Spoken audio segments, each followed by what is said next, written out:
Bueno, este ya es el último tutorial de la peregrinación Portugal-Fátima. Ahora estamos en el autocar de camino a España. Estamos a unos 85 kilómetros de la frontera con España, y cuando atravesemos la frontera a 25 kilómetros se localiza Ciudad Rodrigo, que allí haremos una parada, media hora, 40 minutos, y allí pues ya ofreceré una serie de datos históricos importantes sobre Ciudad Rodrigo, y después pararemos a comer en Salamanca, y también pues ofrecerán una serie de datos. Entonces el tutorial empieza aquí en Portugal, a 84 kilómetros de España, pero bueno, este tutorial, este séptimo y último tutorial, pues ya terminaría en España, en Ciudad Rodrigo y en Salamanca.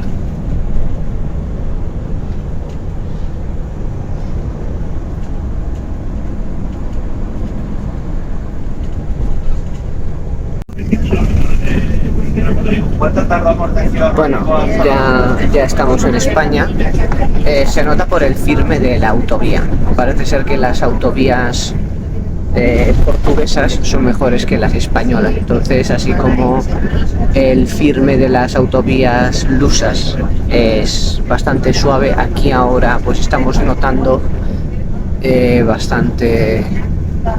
bastantes baches. Entonces eso indica que ya estamos en España, y a unos 25 kilómetros de Ciudad Rodrigo. La voy a poner a las 2, porque vamos a dejar a José y a Granada como a las 2 menos cuarto. La voy a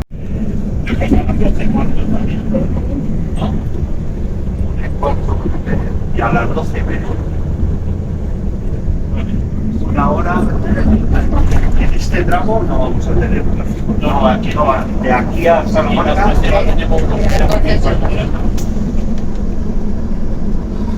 Vamos a ver. De media, pues sí, una hora. Vale. Vamos a empezar.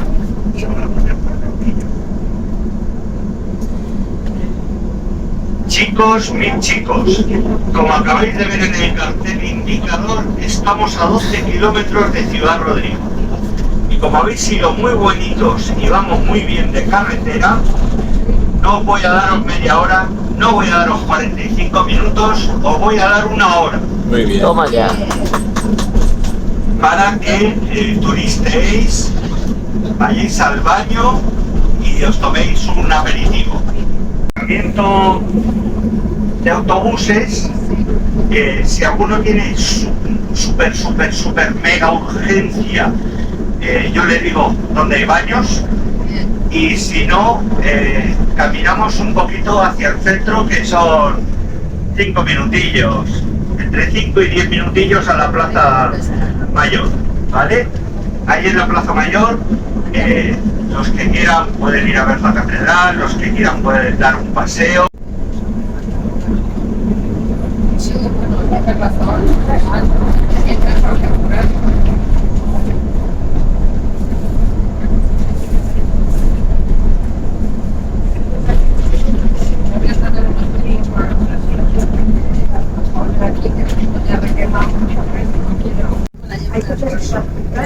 Bueno, ahí tenemos ya Ciudad Rodrigo. Estamos a unos 3 kilómetros. Ya estamos llegando a esta ciudad de origen romano. Ciudad importante a partir del año 1100, con el conde Rodrigo González Girón. Pero ahora lo veremos.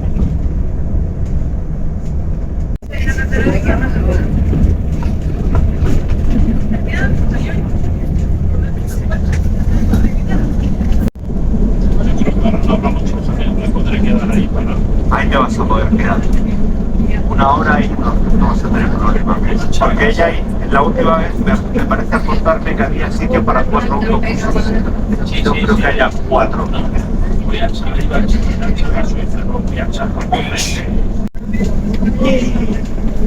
Y cuando me tome el café voy a llamar al restaurante y les voy a decir que a las 2 y que no llevamos.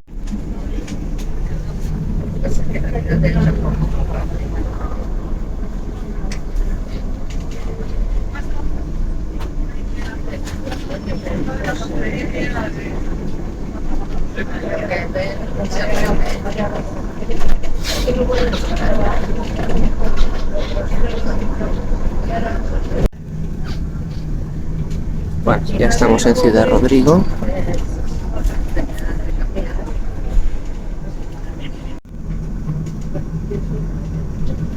A ver, aquí sí puedes porque vamos a aparcar.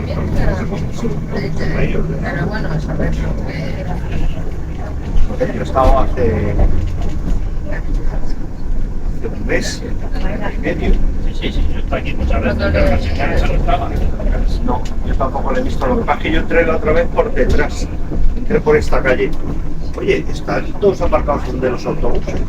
¿Eran sitios aquí? No, yo aparqué aquí en los años. Pues aquí aparqué yo. Ahí pasó la casa de madera, donde está aquí el autobús solo ves. No, pues el otro día mi autobús aparcó. Ah, no, aparcó ahí. Sí, aparcó ahí. No viene nadie.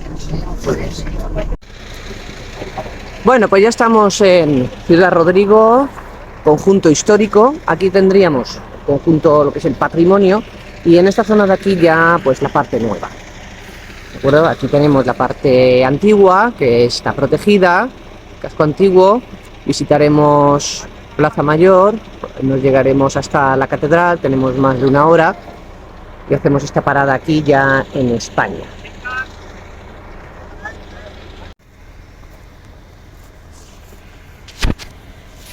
Estamos en las afueras del casco antiguo de Ciudad Rodrigo.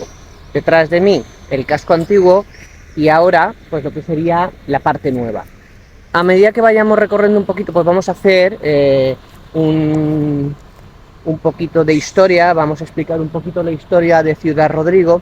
En lo que se refiere a los orígenes de Ciudad Rodrigo, se sabe que es época romana. Lo que no sabemos es la fecha de fundación ni el lugar exacto. Seguramente sería después de la Segunda Guerra Púnica, cuando la República de Roma venció por segunda vez a la todopoderosa Cartago.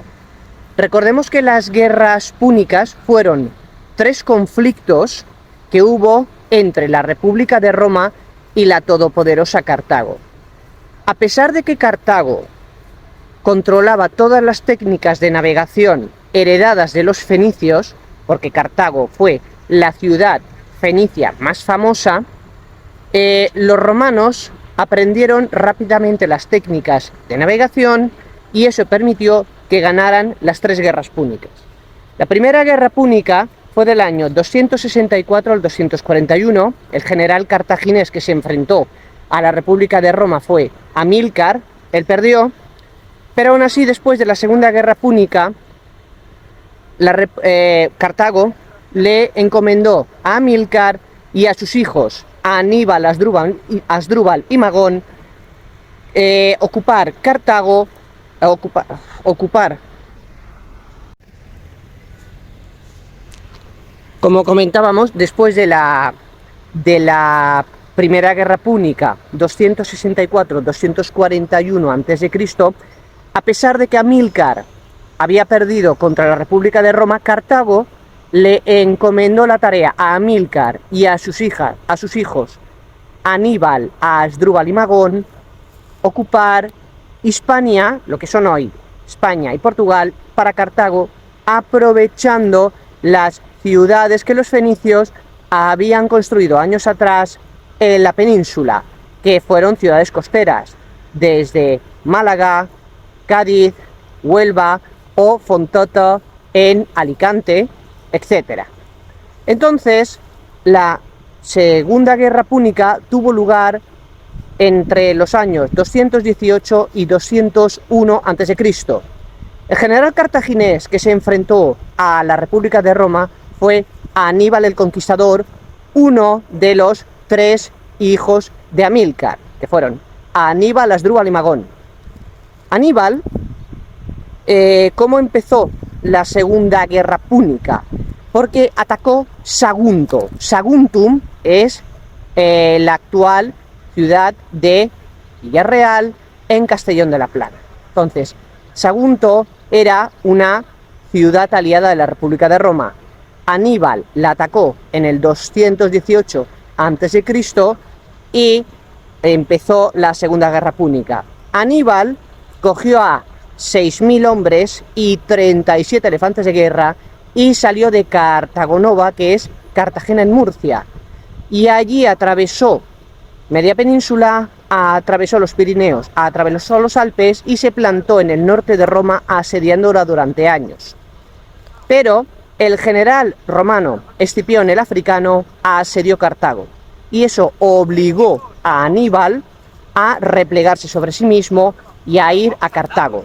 Y Escipión el Africano, este general romano, y Aníbal el Conquistador en el año 202 a.C. se enfrentaron en la batalla de Zama y ganó Escipión el Africano, y así terminó la Segunda Guerra Púnica. Después de la Primera Guerra Púnica, Roma, la República de Roma, ocupó Sicilia, Córcega y Cerdeña y empezó a controlar una parte del mar Mediterráneo occidental. Y después de la Segunda Guerra Púnica, la República de Roma ocupó la Galia, lo que es hoy Francia, e Hispania, lo que son hoy España y Portugal. Y seguramente los orígenes de Ciudad Rodrigo estuvieran en algún campamento montado en los alrededores de la actual ciudad, del casco antiguo, durante la República de Roma, pero no sabemos dónde exactamente. Ya vamos a entrar en el casco histórico de Ciudad Rodrigo.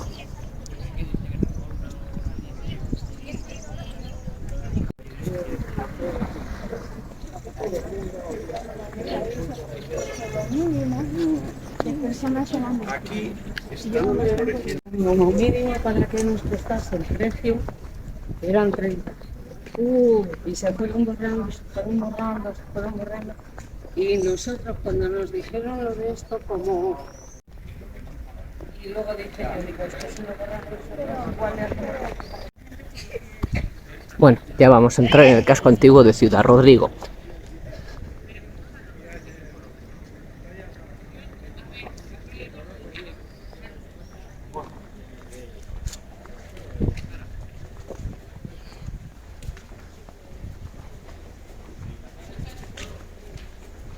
Bueno.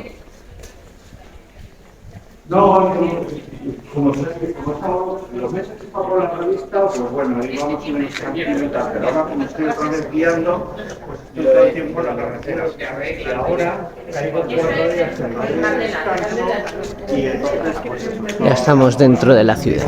Pero es una vez que tenía ganas de ver y me ha ofrecido Jesús Cisneros 2 entradas para ir a ver Mentiras Inteligentes de Maramónica, por si tenías tiempo y tenías ganas. Como comentábamos, Ciudad Rodrigo hunde sus orígenes seguramente en la República de Roma después de la Segunda Guerra Púnica, entre el 218 y el 201 a.C. Y como hemos comentado, pues el general romano Escipión el Africano venció a Aníbal el Conquistador, el cartaginés, en la batalla de Zama en el año 202 a.C. en la actual Túnez, y venció Escipión, y la República de Roma ocupó la Galia e Hispania. Y aquí creemos que en alguno de los campamentos de la República de Roma pues tiene su origen Ciudad Rodrigo, pero no sabemos exactamente el lugar ni el año.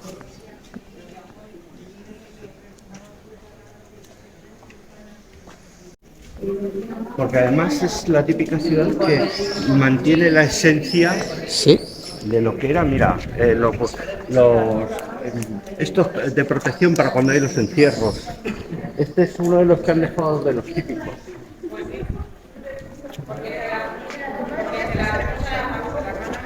Bueno, ahora nos dirigimos a la Plaza Mayor y después a la Catedral. Transitamos hacia la Plaza Mayor y después nos acercaremos a la Catedral. Aquí hay un cartel que pone Miróbriga. Los autores no tienen claro si el nombre original es Miróbriga. No se sabe, porque hay historiadores los cuales dicen que Miróbriga sí que es el nombre original de Ciudad Rodrigo, pero hay otros historiadores los cuales dicen que no, que Miróbriga sería otro municipio. Acabamos de llegar a la Plaza Mayor. Estamos en la Plaza Mayor. Bueno, como comentaba, esta ciudad tiene su origen seguramente en la República de Roma, en alguno de los castra de los campamentos, pero no sabemos dónde exactamente. No sabemos dónde exactamente. En lo que se refiere a la ciudad en tiempos de los suevos, los visigodos y al-Ándalus, no parece que haya muchos testimonios. Por tanto, en lo que se refiere a testimonios de Roma, conservamos 3 columnas y una serie de inscripciones. En lo que se refiere a testimonios en tiempos de los suevos, los visigodos y al-Ándalus, los musulmanes, no hay muchos testimonios de la ciudad. Y de Roma pues se conserva esas 3 columnas y una serie de inscripciones. Bueno, ahora estamos aquí en la Plaza Mayor.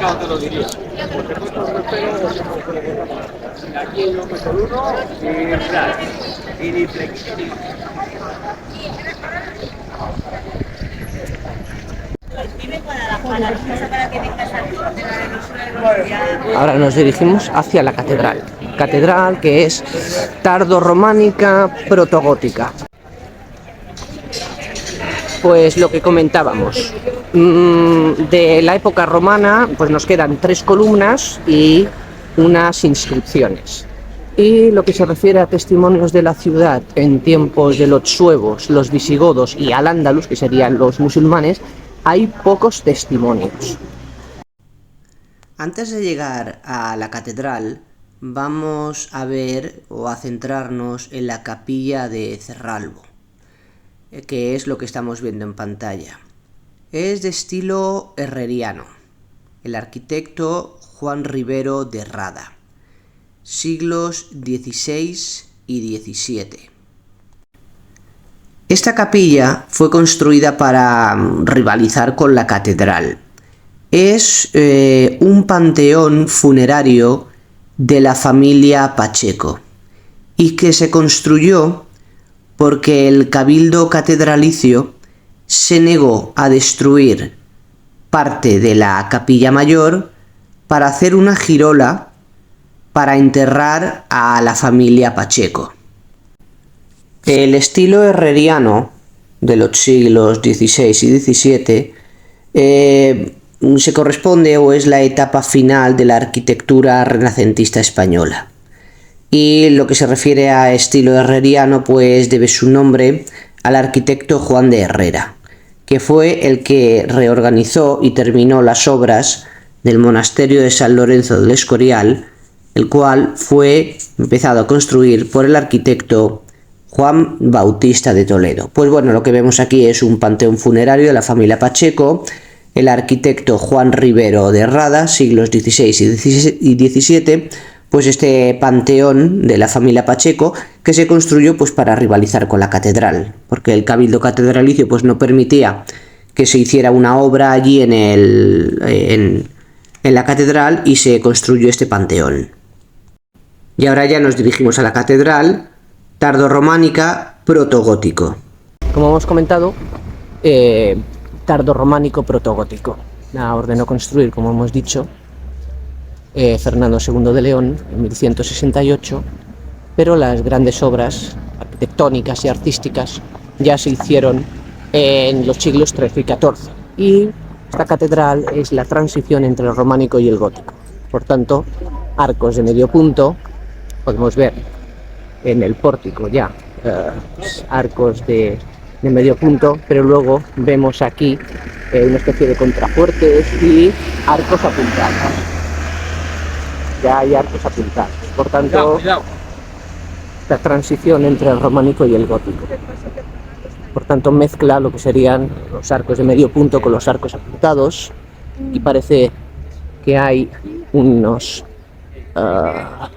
contrafuertes, arbotantes, típico del gótico. Y ahora nos dirigimos de la capilla de Cerralbo a la catedral. Ahora sí, estamos contemplando la catedral, la fachada. Hemos entrado antes en esa iglesia. Y ahora entramos en la catedral.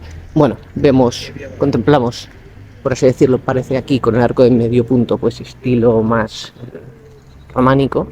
Y luego ya empezaremos, bueno, hemos visto lo que sería el ábside, la parte delantera, pues ya unos contrafuertes y unos arbotantes. Aquí ya vemos en las vidrieras los arcos apuntados, los típicos del gótico, que permiten coger más altura, paredes finas, hacer ventanas y que se tengan mayor luminosidad.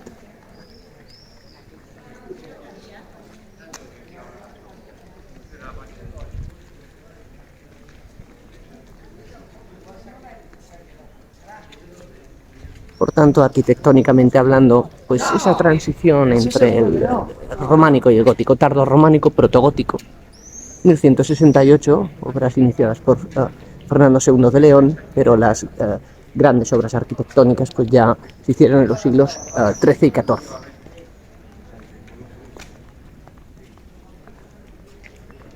Aquí ya pues tendríamos la Puerta Santa.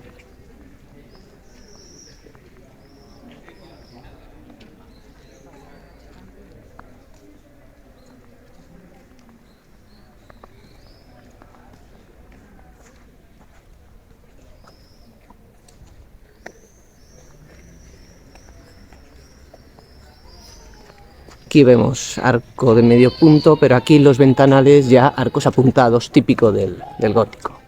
Y en la parte delantera, en el ábside, pues hemos visto, pues parece ser contrafuertes y arbotantes que son ya más del gótico, en la parte delantera de la catedral.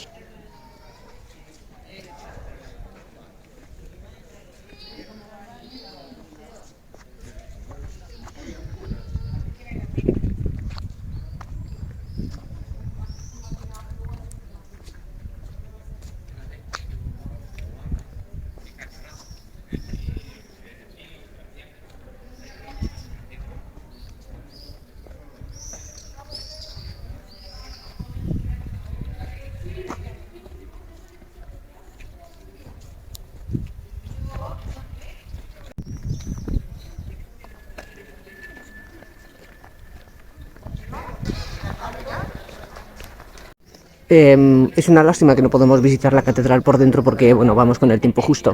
Entonces, pues no nos da tiempo. Es porque el tiempo apremia.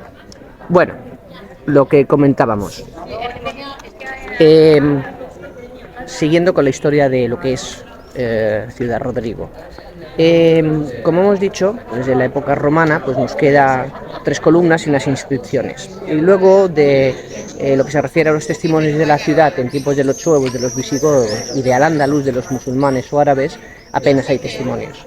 El nombre de Ciudad Rodrigo, ¿de dónde viene este nombre? Parece ser que en el año 1100 un conde llamado Rodrigo González Girón,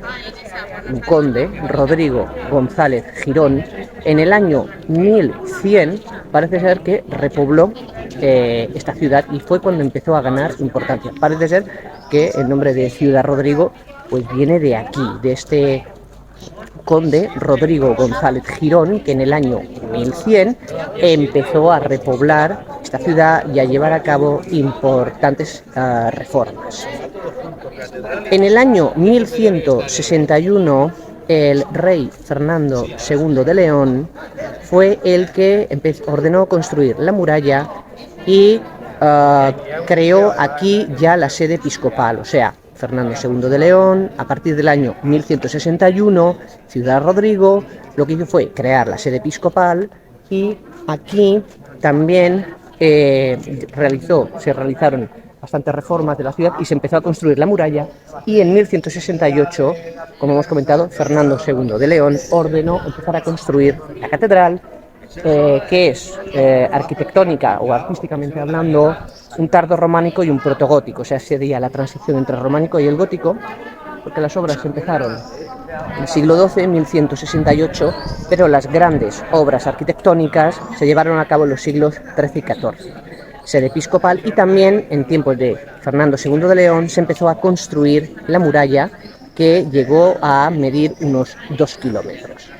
Ciudad Rodrigo, geográficamente hablando, está dentro de la provincia de Salamanca, a 89 kilómetros de la capital de Salamanca, y a 25 kilómetros de la frontera con Portugal. En el siglo XIV, el rey Enrique II de Trastámara, ordenó construir una fortificación aquí, en Ciudad Rodrigo. ¿De acuerdo? Ciudad Rodrigo también es famosa por una de las batallas, la batalla de Aljubarrota, que tuvo lugar en el año 1385. De Ciudad Rodrigo partieron las tropas del rey Juan I de la Corona de Castilla. En 1384 las tropas fueron aquí para invadir Portugal. Entonces, en 1384 el rey Juan I de la Corona de Castilla, apoyado por los franceses y por los italianos, lo que hizo fue pasar desde aquí, desde Ciudad Rodrigo, en 1384, Juan I de la Corona de Castilla, y apoyado por italianos y por franceses, partiendo de Ciudad Rodrigo en el año 1384, fue a invadir Portugal. Y en el año 1385 tuvo lugar esta batalla en Aljubarrota, en Portugal. Y ahora pues vamos a ofrecer una serie de datos sobre esta batalla. Bueno, nos habíamos quedado en la batalla de Aljubarrota. Como hemos comentado, en 1384, Juan I de la Corona de Castilla, apoyado por franceses e italianos, desde Ciudad Rodrigo, capitaneó un ejército para enfrentarse a Juan I de Portugal. La batalla de Aljubarrota, en Portugal, tuvo lugar en el año 1385. ¿Quiénes eran los beligerantes? Por parte de Portugal, Juan I de Portugal, apoyado por los ingleses. Y en el caso de España, Juan I de la Corona de Castilla, apoyado por italianos y franceses. Y la batalla, que la ganó Portugal. Y por tanto la batalla de Aljubarrota, que es conocida también como el desastre de Aljubarrota, pues el ejército que se enfrentó, el ejército español que se enfrentó y perdió en Aljubarrota, partió de aquí de Ciudad Rodrigo. Bueno, por tanto, resumiendo, orígenes romanos, no sabemos dónde exactamente. De testimonios romanos quedan 3 columnas y unas inscripciones, pues de tiempo de los suevos, visigodos y al-ándalus, los árabes, musulmanes, apenas hay testimonios. Y a partir del año 1100, con el conde Rodrigo González Girón, pues ya en el año 1100 se empezó a repoblar y a reformar esto, y parece ser que el nombre de Ciudad Rodrigo pues viene de este conde González Girón. Y a partir del año 1161, Fernando II de León llevó, a partir del año 1161, Fernando II de León, importantes reformas en la ciudad, repoblación, construcción de la muralla, se empezó a construir la catedral, y en el año, creó la sede episcopal, y a partir del año 1168 Fernando II de León ordenó empezar a construir la catedral, que las obras importantes se llevaron a cabo en los siglos XIII y XIV, y que es la transición entre el románico y el gótico. Es un tardo románico y un protogótico. En el siglo XIV el rey Enrique II de Trastámara, ¿de acuerdo? Entonces, en el siglo XIV, Enrique II de Trastámara ordenó construir aquí una fortificación, ¿de acuerdo? Por tanto, siglo XIV, Enrique II de Trastámara ordena construir aquí, en el siglo XIV, una fortificación. Y aquí, en 1384, de aquí partió el ejército de Juan I de la Corona de Castilla para enfrentarse a Juan I de Portugal en la batalla de Aljubarrota. Pues el ejército español partió de aquí, de Ciudad Rodrigo, en el año 1384, y Este ejército se enfrentó en Aljubarrota, en Portugal, o conocido como el desastre de Aljubarrota, en el año 1385. Juan I de Castilla, de la Corona de Castilla, apoyado por italianos y franceses, se enfrentó a Juan I de Portugal, apoyado por los ingleses, y perdieron los españoles. Y la batalla de Aljubarrota de 1385 fue una importante victoria decisiva para el reino de Portugal.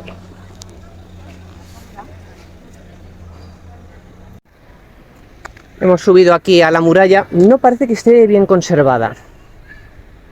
Bueno, tenemos una panorámica desde aquí, desde la muralla. Ahí es la zona nueva esa. Esa es la zona nueva. Bueno, hemos accedido por aquí a la muralla. No está muy bien conservado esto, es una lástima.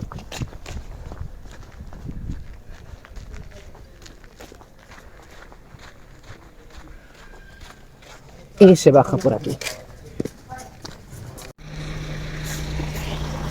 Pues ya abandonamos Ciudad Rodrigo y ahora nos dirigimos a Salamanca.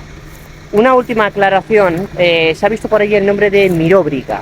Miróbriga, pues los historiadores, hay historiadores los cuales dicen que Miróbriga se refiere a Ciudad Rodrigo, pero hay otros historiadores los cuales dicen que Miróbriga sería otro municipio, otra ciudad, ¿de acuerdo?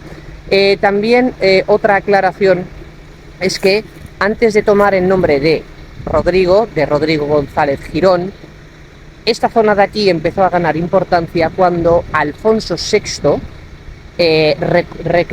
recuperó o reconquistó toda esta zona de aquí. Alfonso VI, como he comentado en otros tutoriales, fue el que reconquistó la Taifa de Toledo y Guadalajara en el año 1085. Entonces, esta zona de aquí se recristianizó por Alfonso VI ya en la segunda mitad del siglo XI, ¿vale? Otra aclaración. Y lo de Miróbriga, pues eso, que hay historiadores los cuales dicen que sí se refiere a esta ciudad, pero hay otros historiadores los cuales dicen que no, que Miróbriga no es de aquí. Pero de todos modos hay algunos carteles, creo que salen en el tutorial, de Miróbriga. Y ahora pues dejamos Ciudad Rodrigo y nos dirigimos a Salmántica, más conocida como Salamanca. Los orígenes de la ciudad de Salamanca los ubicamos en la primera edad de hierro, entre los siglos VII y IV a.C., en el Cerro de San Vicente, donde aparecieron diversos poblados que se fueron superponiendo. En época romana, la ciudad ya pasó a ser llamada Salmántica y adquirió la categoría de civitas, o sea, de ciudad. Con las invasiones bárbaras y musulmanas, la ciudad cayó en el olvido y no experimentó ningún cambio sustancial, pues se mantuvo un asentamiento poblacional residual. Y fue a principios del siglo XII cuando Salamanca volvió a recuperarse, gracias al rey Alfonso VI, que ordenó a su yerno Raimundo de Borgoña repoblar la ciudad con francos, toresanos y gallegos.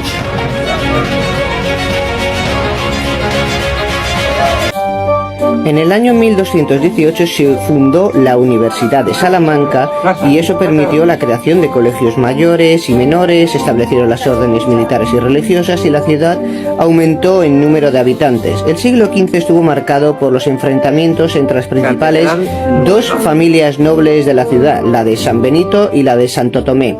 El episodio más fuerte, más doloroso, fue la muerte de los hermanos Monroy y la posterior venganza de Doña María la Brava. Todo esto acabó con la intervención de los reyes católicos, los cuales acabaron con estas disputas y modificaron la estructura de la ciudad. Continuando con la historia de la ciudad de Salamanca, el siglo XVI supuso la etapa de mayor esplendor de la universidad y de la ciudad, la cual experimentó un notable cambio con la construcción de nuevos edificios de estilo plateresco. Y en el siglo XVII, debido a la crisis reinante, comenzó el declive de la ciudad y de la universidad, que se extendió hasta el siglo XIX.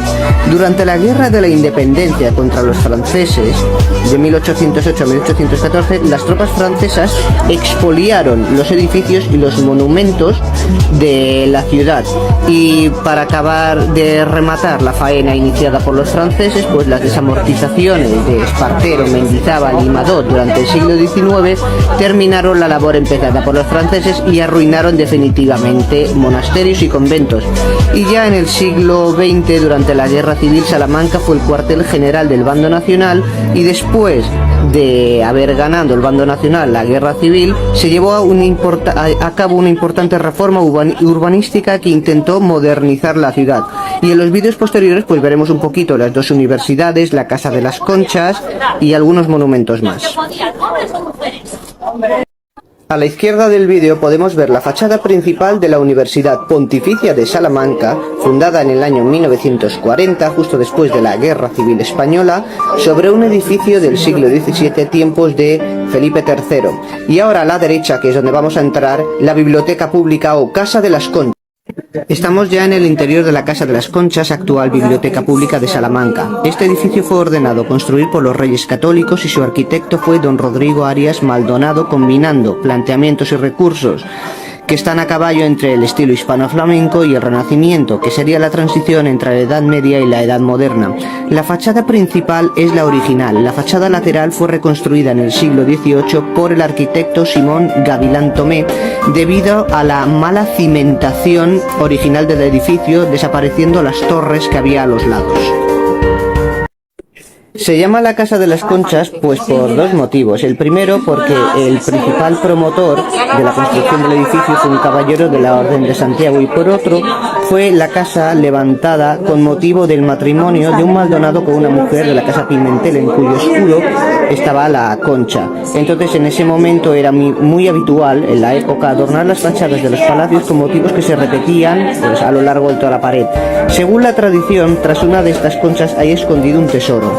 La portada aparece desplazada del eje central, no coincidiendo en el interior con el acceso al patio, recurso empleado para proteger y salvaguardar la intimidad de la casa y de sus moradores.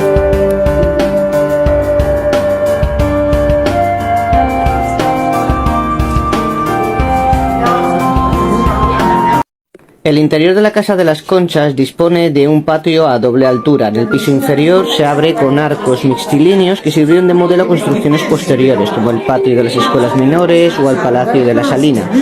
En el piso superior destacan las columnas que sustentan los arcos realizados en mármol de Carrara. Entre ellas, los antepechos presentan diversos diseños de trenzo y nido de abeja. En la actualidad alberga las dependencias de la Biblioteca Pública de Salamanca.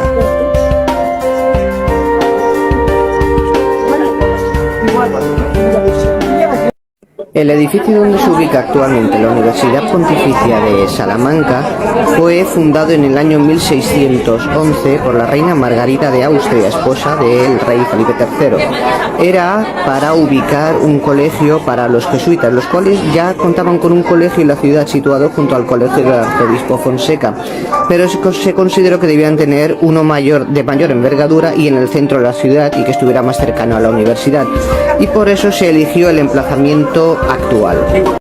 Tal y como os ha dicho en el vídeo anterior, la actual Universidad Pontificia de Salamanca se ubica en el colegio que tenían los jesuitas, que fue fundado en tiempos del rey Felipe III, y que las obras se alargaron más de 150 años. El arquitecto real fue Juan Gómez de Mora.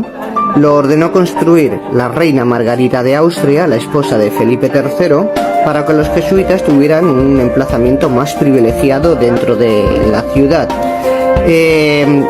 Hubo muchas dificultades a la hora de llevar a cabo el proyecto. Se tuvieron que derribar la iglesia de San Pelayo y la ermita de Santa Catalina, así como numerosas casas, unido a la falta de recursos económicos. Y las obras empezaron, tal y como os ha dicho, en el año 1617. Tal y como se ha comentado en los vídeos anteriores, la construcción del edificio donde se ubica actualmente la Universidad Pontificia de Salamanca duró más de 150 años, empezando las obras en el año 1617. En el año 1767, tras la expulsión de los jesuitas de España por parte del rey Carlos III, la iglesia del colegio pasó a depender de la clerecía de San Marcos, conociéndose a partir de ese momento con el popular nombre de la clerecía. Y desde el año 1940 las instalaciones del colegio antiguo de los jesuitas están ocupados por la Universidad Pontificia de Salamanca. El edificio que se ve al fondo, más alto, es la Universidad Pontificia de Salamanca, que hemos visto en los vídeos anteriores, y este edificio que se está enfocando aquí, que es más bajito y alargado, es el convento de las Agustinas Recoletas. Vamos ahora hacia la plaza de las Agustinas, y allí la torre que se ve pertenece al Palacio de Monterrey, que actualmente pertenece al patrimonio de la Casa Ducal de Alba. Este edificio fue mandado por construir por el tercer conde de Monterrey, don Alonso de Acevedo y Zúñiga, en 1539, y encargado al arquitecto Pedro de Ibarra. El edificio que hemos empezado a analizar anteriormente es el Palacio de Monterrey, cuyos arquitectos fueron Pedro de Ibarra y luego Rodrigo Gil de Ontañón y Fray Martín de Santiago. Es de estilo plateresco. Parece ser que el proyecto inicial iba a hacer un palacio más grande con 4 torres, pero al final parece ser que se quedó en la fase inicial y en una ampliación. En el siglo XIX su decoración se vio alterada, pero cabe destacar que los palacios que se hicieron posteriormente, puesto que este se empezó a construir en el año 1539, siglo XVI, y los palacios que se construyeron incluso hasta en el siglo XX, siguen este estilo plateresco perteneciente al Ducado de Alba. Siguiendo con el análisis del casco antiguo de Salamanca, ahora analizamos el convento iglesia de la Purísima Concepción de las Agustinas Recoletas, que si se sigue la estela de los vídeos anteriores vemos que se encuentra entre la Universidad Pontificia de Salamanca y el Palacio de Monterrey, que hemos analizado anteriormente y que pertenece actualmente al Ducado de Alba. Entre el convento y el Palacio de Monterrey está la Plaza de las Agustinas Recoletas. Antiguamente este convento se ubicaba a las orillas del río Tormes, pero hubo una riada llamada de San Policarpo en el año 1626 y se obligó a las monjas a buscar otro emplazamiento. Entonces el séptimo conde de Monterrey y virrey de Nápoles, don Manuel de Zúñiga y Fonseca, el séptimo conde de Monterrey, buscó la financiación para construir tanto el Palacio de Monterrey como el convento e iglesia, que le serviría además como panteón o mausoleo familiar. El convento fue trazado por Juan Gómez de Mora y es muy sobrio, incluso en la fachada, realizada por Joaquín de Churriguera. Lo que se refiere a la iglesia, fueron encargadas al arquitecto italiano Bartolomeo Pucciati y Cosimo Fanzago. Y en el próximo vídeo seguiremos analizando un poquito tanto el interior como el exterior de la iglesia convento de la Purísima Concepción de las Agustinas Recoletas de Salamanca.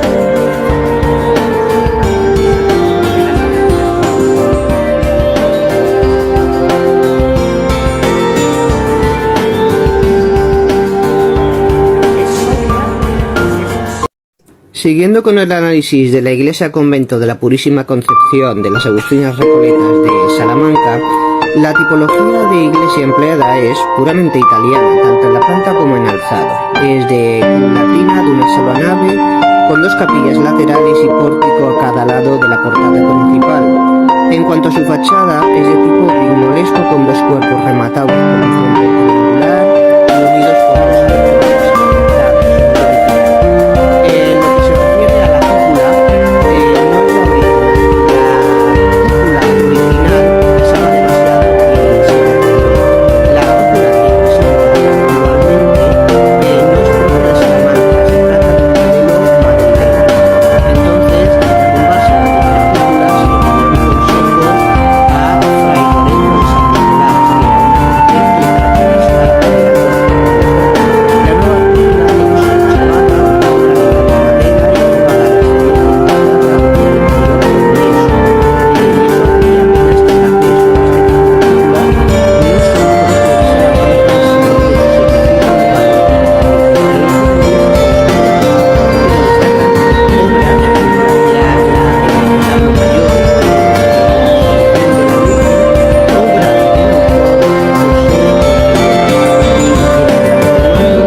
Siguiendo con nuestro análisis de la Salamanca monumental, Ahora nos dirigimos a uno de los lugares más emblemáticos de la capital salmantina.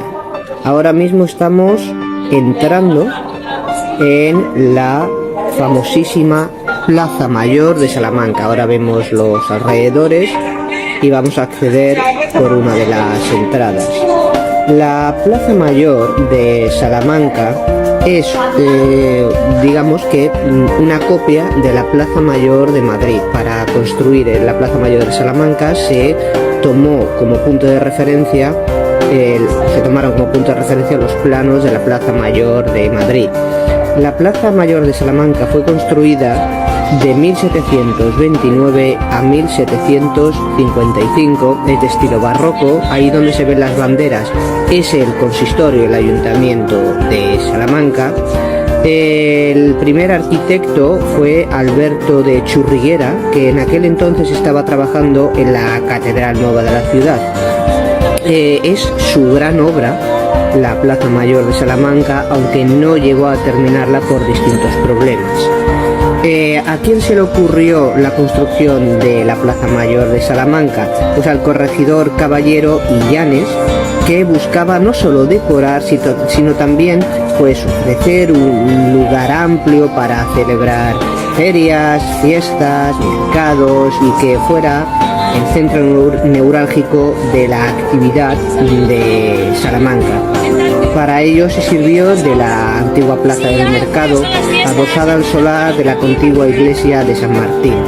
Se logró la licencia real el 12 de enero de 1729 y en mayo de ese mismo año se empezó la construcción de la nueva plaza por el lado del pabellón real, de sur a norte. Y en el próximo vídeo seguiremos analizando la Plaza Mayor de Salamanca. Siguiendo con el análisis de la Plaza Mayor de Salamanca, al finalizar las obras de las salas meridional y oriental hubo problemas con los propietarios privados de los terrenos que debían ocupar los otros dos lados de la plaza, y entonces la obra se paralizó durante 15 años. Después de 15 años las obras fueron retomadas por el arquitecto gallego Andrés García de Quiñones, que regularizó todo lo que pudo la planta del anterior proyecto, ya que no es completamente regular debido al desnivel del terreno y la presencia de la iglesia de San Martín. La plaza se acabó en el año 1755 y ahora continuaremos con el análisis. Siguiendo con el análisis de la Plaza Mayor de Salamanca, debido al carácter privado de esta última parte del proyecto, aparecen en los balcones del primer piso los escudos del Cabildo Catedralicio, la Real Clerecía de San Marcos, el Colegio de San Bartolomé, los Caballeros 24, la Encomienda de San Juan o la Universidad. Decorativamente, además de los escudos, vamos a hablar en el próximo vídeo de los medallones conmemorativos. Para acabar el análisis de la Plaza Mayor de Salamanca hablaremos de los medallones realizados por Alejandro Carnicero y representan a personajes ilustres, desde los reyes Alfonso IX a Carlos III, a conquistadores, a los héroes, a conde Fernando González, el Cid, los reyes católicos, Alberto Churriguera, Cristóbal Colón, Antonio Nebrija, Hernán Cortés, Francisco Pizarro, Diego Ponce de León, Carlos I, Carlos IV, Carlos V, Felipe II, Carlos III, etcétera. Todo de estilo barroco, y también pues donde se han visto las banderas es el ayuntamiento, que también es obra del arquitecto gallego mencionado antes, Andrés García de Quiñones, que se encargó de la segunda fase y por tanto de concluir la plaza. En el vídeo podemos ver el famoso archivo de Salamanca sobre el antiguo colegio de San Ambrosio, proyectado por el arquitecto Joaquín de Churriguera en 1715 y que el mismo Churriguera modificó en torno al año 1720.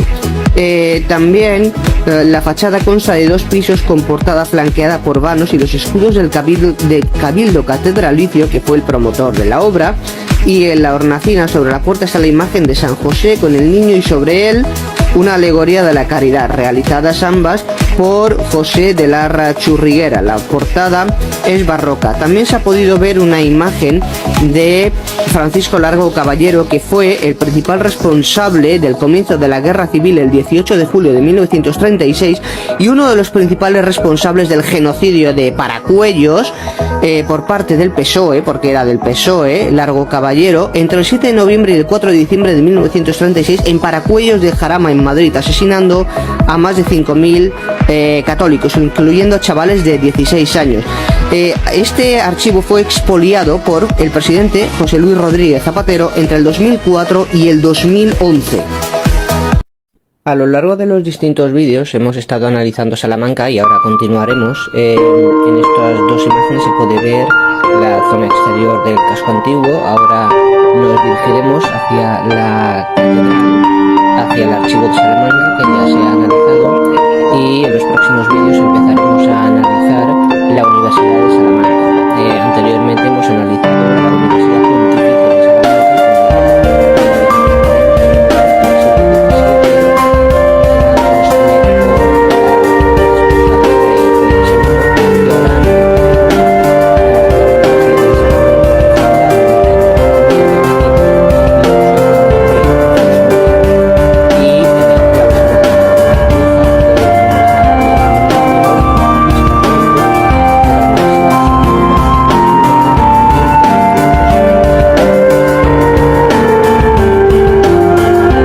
El palacio que estamos viendo ahora de Salamanca fue el cuartel general de Francisco Franco durante el primer año de la Guerra Civil, del 36 al 37, y ahora estamos viendo la Catedral Viejo, Catedral Románica de Salamanca, para empezar a analizar la fundación de la Universidad de Salamanca en 1218 en el claustro de la catedral.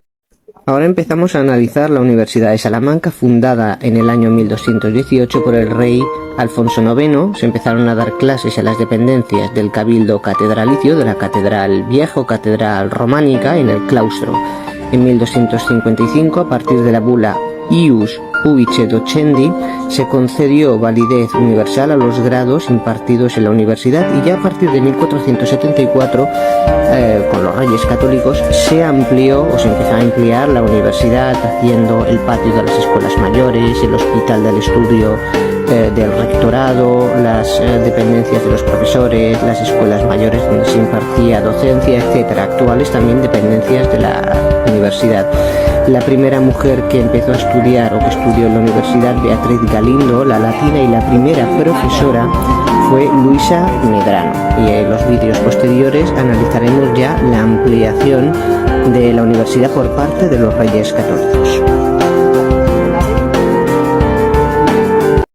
Ahora estamos en el patio de las escuelas, que era el centro neurálgico de la Universidad de Salamanca. Estamos viendo la ampliación que se hizo a partir de los Reyes Católicos. Esto es, o eran las escuelas mayores, las aulas donde se impartía docencia. Aquí tenemos un grabado de los Reyes Católicos. La portada es de estilo plateresco, mezclando elementos góticos y renacentistas.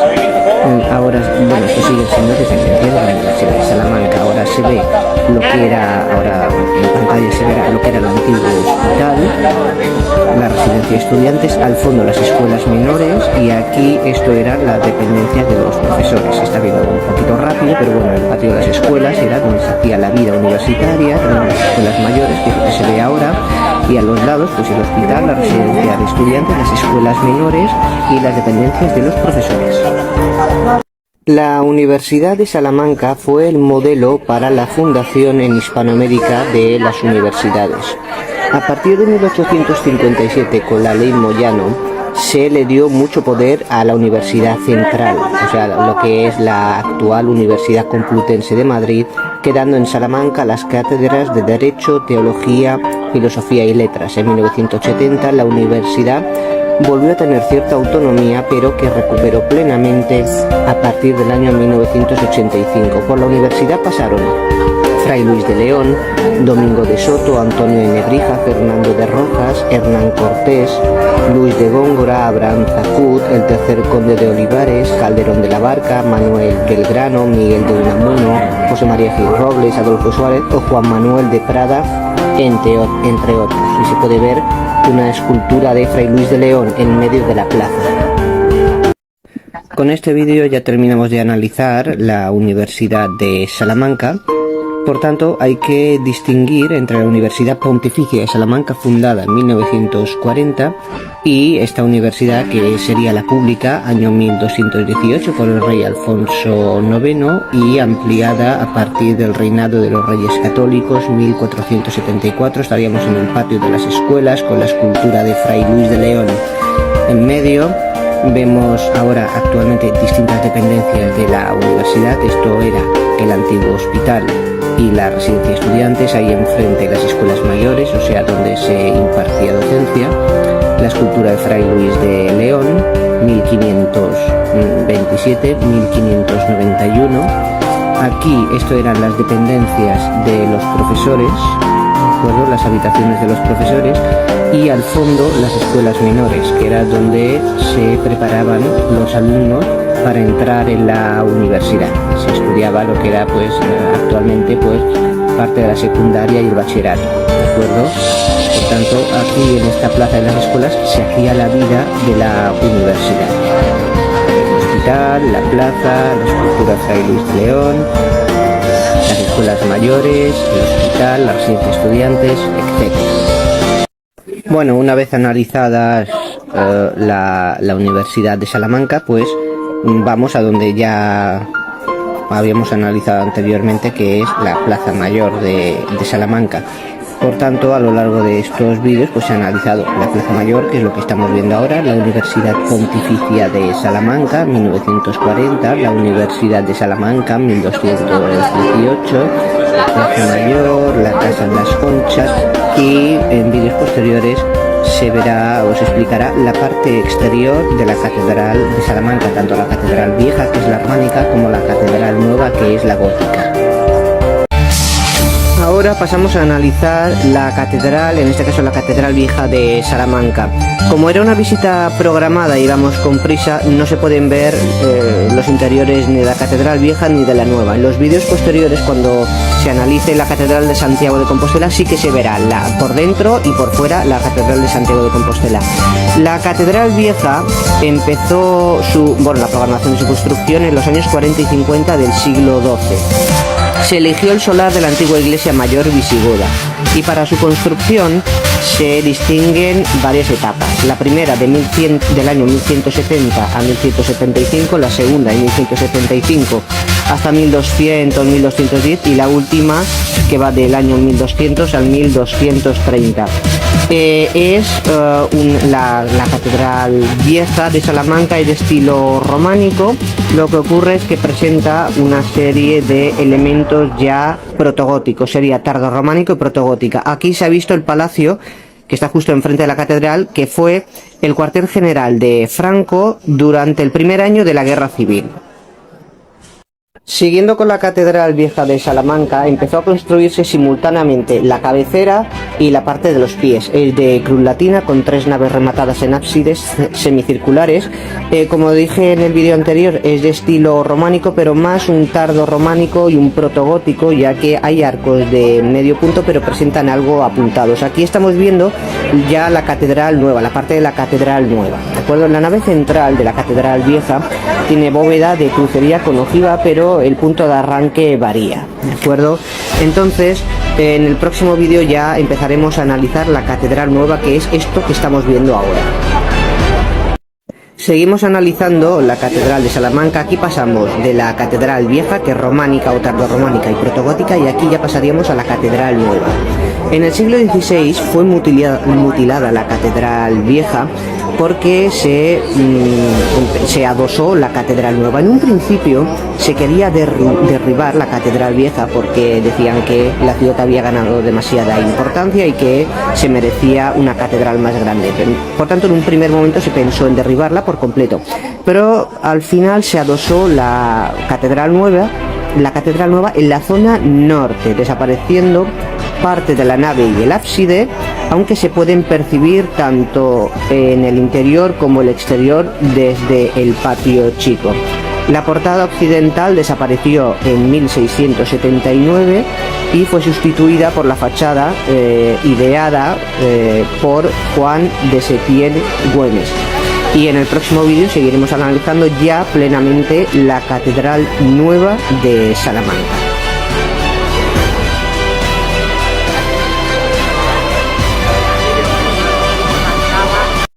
Seguimos con el análisis de la Catedral Nueva de Salamanca.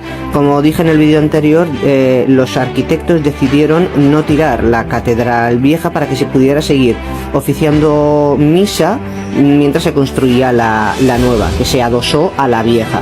Entonces ya empezó a tomar forma gracias a las trazas iniciales en 1510 por Enrique Egas y Alonso Rodríguez. Se empezaron las obras en 1513 por Juan Gil de Ontañón, que era el maestro mayor, y se decidió trabajar a destajo, o sea, que hubiera varios maestros canteros trabajando al mismo tiempo. Por tanto, en 1520 trabajaron a la vez Juan Gil de Ontañón y Juan de Álava, y las capillas de los contrafuertes, de los pies. Las capillas de Juan Gil son más góticas con arcos apuntados, mientras que Juan de Álava hizo bóvedas de rampante llano y molduras renacientes. En el próximo vídeo terminaremos de analizar ya la catedral. Seguimos analizando la Catedral Nueva de Salamanca. Hemos dicho que se optó por el trabajo a destajo, varios maestros canteros trabajando al mismo tiempo. Lo dejamos en Juan Gil el Mozo, que en 1537 fue sustituido por Juan de Álava, que dio las trazas de las puertas laterales, y también se le atribuye la fachada principal. Rodrigo Gil de Ontañón dirigió las obras entre 1538 y 1567. Se centró en las bóvedas y el cuerpo de luces de las naves hasta el crucero. En los vídeos anteriores hemos visto que la catedral vieja es tardorrománica, protogótica, y esta empezó sus obras en el siglo XVI, en 1513, ya el Renacimiento, aunque sería aquí un tardogótico, ¿de acuerdo? Sus obras se alargaron hasta el siglo XVIII, del XVI al XVIII. Con este vídeo ya terminamos de analizar tanto la Catedral Vieja como la Catedral Nueva de Salamanca. Hemos dicho en vídeos anteriores que la Catedral Vieja es de estilo, tardorrománico y protogótico. Empezó en 1170 y acabó en el año 1230. La Catedral Nueva fue adosada a partir del año 1513 a la Catedral Vieja. Desaparecieron algunos elementos arquitectónicos de la Catedral Vieja para que se pudiera adosar la Catedral Nueva. Ya hemos dicho que la Catedral Nueva empezó en el año 1513 y se extendió hasta el siglo XVIII. Tuvo varios arquitectos: Juan Gil de Ontañón, Juan Gil el Mozo, Juan de Álava, Rodrigo Gil de Ontañón, etc. Es de estilo gótico o tardogótico. Hay que tener en cuenta que el siglo XVI ya en el resto de Europa empieza el Renacimiento, pero en España hay poca presencia de elementos puros renacentistas en la arquitectura, ya que el Renacimiento empezó más tarde en España. Entonces, por así decirlo, se pasó del gótico, del tardogótico, prácticamente a lo que vino después del Renacimiento, que fue el barroco. Entonces, con esto ya acabamos de terminar de analizar la catedral. Entonces podemos decir que tanto la vieja como la nueva empezaron a construirse en 1170 con la vieja, y la nueva se terminó de construir ya en el siglo XVIII. Es la historia de Salamanca y es la antigua, porque luego ya hablaremos de otra universidad, pero más adelante, ¿de acuerdo? La Universidad Pontificia. Entonces, todo ese edificio, todo lo que le vamos a dar ahora en la todo es lo que se conoce como el edificio histórico de la universidad. Esta primera parte es la tercera, eso es lo que costearon los reyes católicos para sacar a los estudiantes de religiosos que hemos adquirido estos días, que bendigas a aquellos que los van a utilizar y que a todos nos sirvan para seguir avanzando por el buen camino. En el nombre del Padre, del Hijo y del Espíritu Santo. Amén. Pues quedan bendecidos nuestros objetos. Muy bien. Estamos ahora atravesando el extrarradio de Madrid.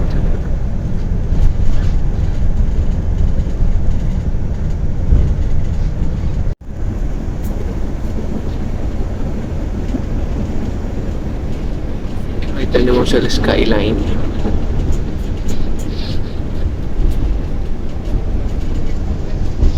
Yo he subido ahí alguna vez a llevar a algún amigo.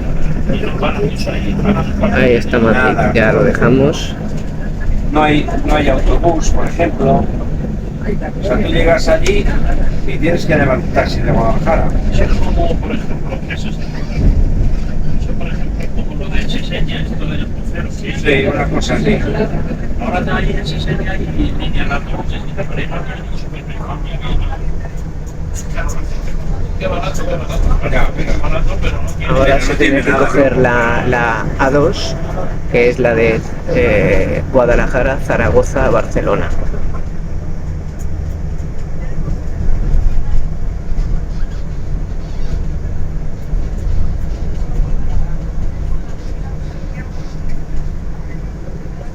Estamos en Guadalajara. Ahora aquí ya se coge la A2, que es la que va a dirección Guadalajara, Zaragoza, Barcelona.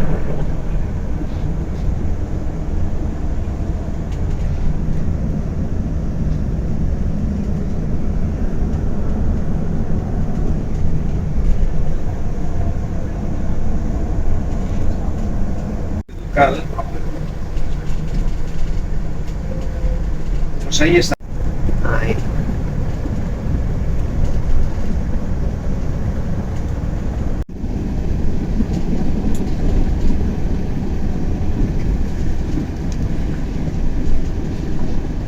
Ahí vamos a Guadalajara.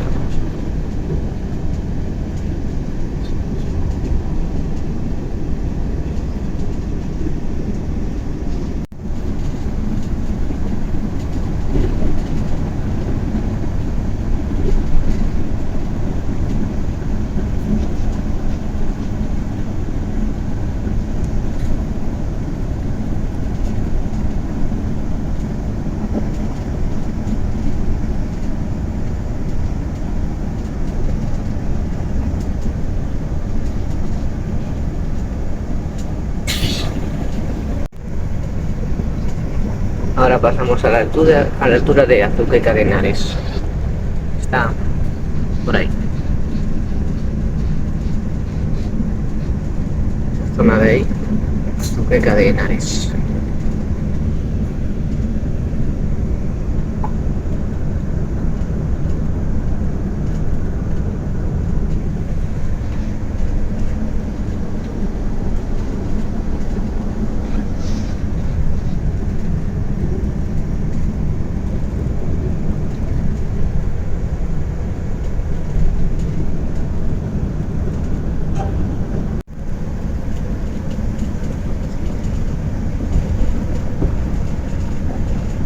Daría mañana limpiar el autobús. Bueno, no sé si mañana o pasado, Allí pero sí, está Guadalajara.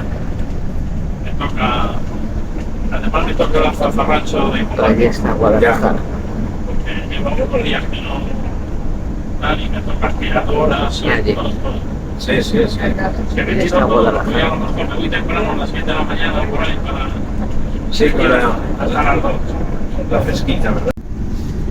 O sea que tienes un buen rato, vamos. Sí, sí, sí, sí.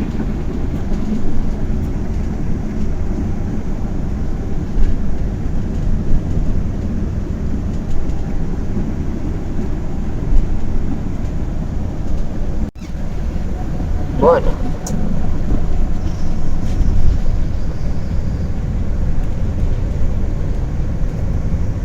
Los asiáticos es 700 kilómetros por hora. pues ya hemos llegado a Guadalajara. Este es el polígono de El Balconcillo. Sí, Los chinos que vinieron ayer nos cogieron. sí, por la tarde. Nos cogió Madrid. Los chinos que vinieron por la tarde. Nos cogió por la mañana en Madrid. Hizo a Cabo de Roca, que está allí al lado de Cascais, Sintra y Lisboa. Ese es el día más tranquilo. Luego tenía Sevilla. Al día siguiente. 600 kilómetros. Esta es la salida. Bueno, que todo esto es Sí, Guadalajara. sí, esta es. Te metes por el puente y lo tenemos chupado. Y luego das la vuelta donde haréis una rotonda. Y así vuelves por atrás y es la manera más fácil. Bueno, pues nosotros. Claro, sí, fíjate, nada más. Que no había circulación. No había nada de circulación todavía. Bueno, pues ya salimos de la A2 y entramos en Guadalajara.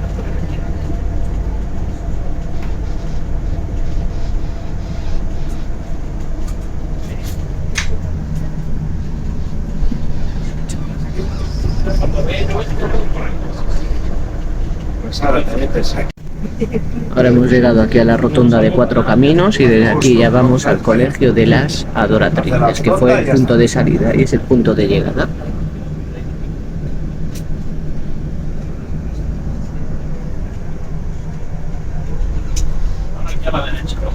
Por donde están cruzando aquellos al fondo, pues allí. Ahora estamos ya dentro de Guadalajara, en la calle Toledo. Sí, sí, justo. Esa calle va a la rotonda. Si nosotros ya salimos por aquí, porque yo ya le Esta es la calle Toledo. Aquí pasamos por delante del colegio de los Salesianos, el colegio de San José. Eso es por aquí. Y aquí su parroquia, María Auxiliadora. Sí. Y esta calle te lleva a la rotonda.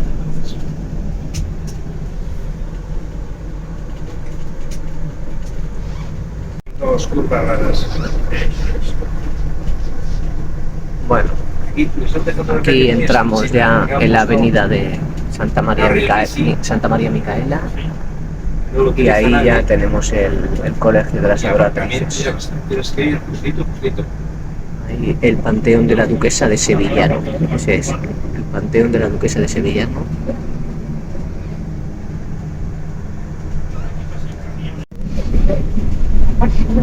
Bueno, pues ya llegamos al colegio Niña María Adoratrices, que fue el punto de salida y es el punto de llegada.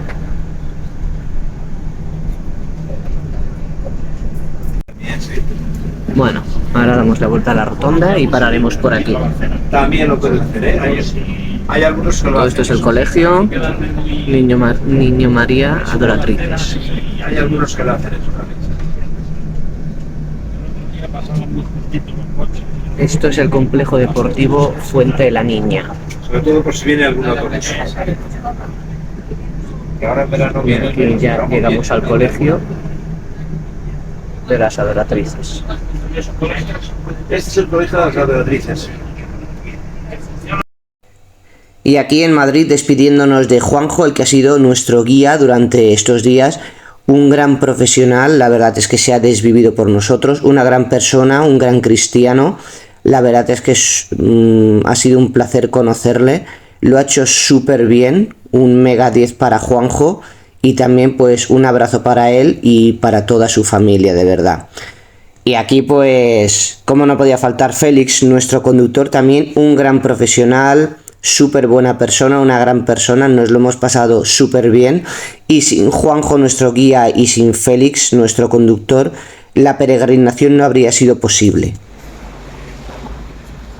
Bueno, y con este séptimo tutorial ya terminamos la peregrinación de Portugal, Fátima, Coimbra, Lisboa, Oporto, Braga, etc.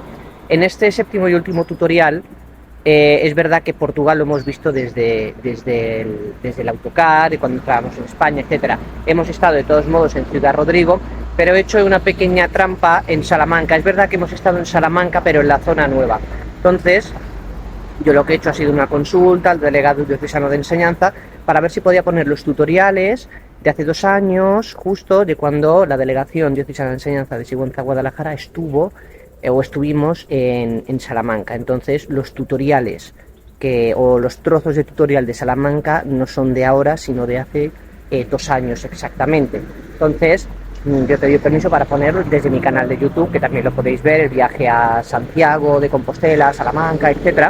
Entonces, esa parte de este tutorial de Salamanca lo he cogido desde hace 2 años, que también está en mi canal de YouTube. Entonces, pero como hemos estado en la zona nueva de Salamanca, pues no hemos podido grabar lo que es en el casco antiguo. Bueno, pues y aquí despidiéndonos de Juanjo, nuestro guía durante todos estos días. Una pasada, Juanjo, un tipo genial, se ha portado súper bien con nosotros, se ha desvivido un gran profesional, una gran persona, ha estado con nosotros también en las misas, vamos, se ha desvivido por nosotros, de las mejores personas que he conocido, con Juanjo, y aquí despidiéndonos también de Félix, nuestro conductor, también una bellísima persona, un gran profesional, una pasada también, un abrazo a Juanjo, a su familia, a Félix también, a su familia y a todos porque han sido súper buenos. 2024. Y así que hasta otra. Chao, chao.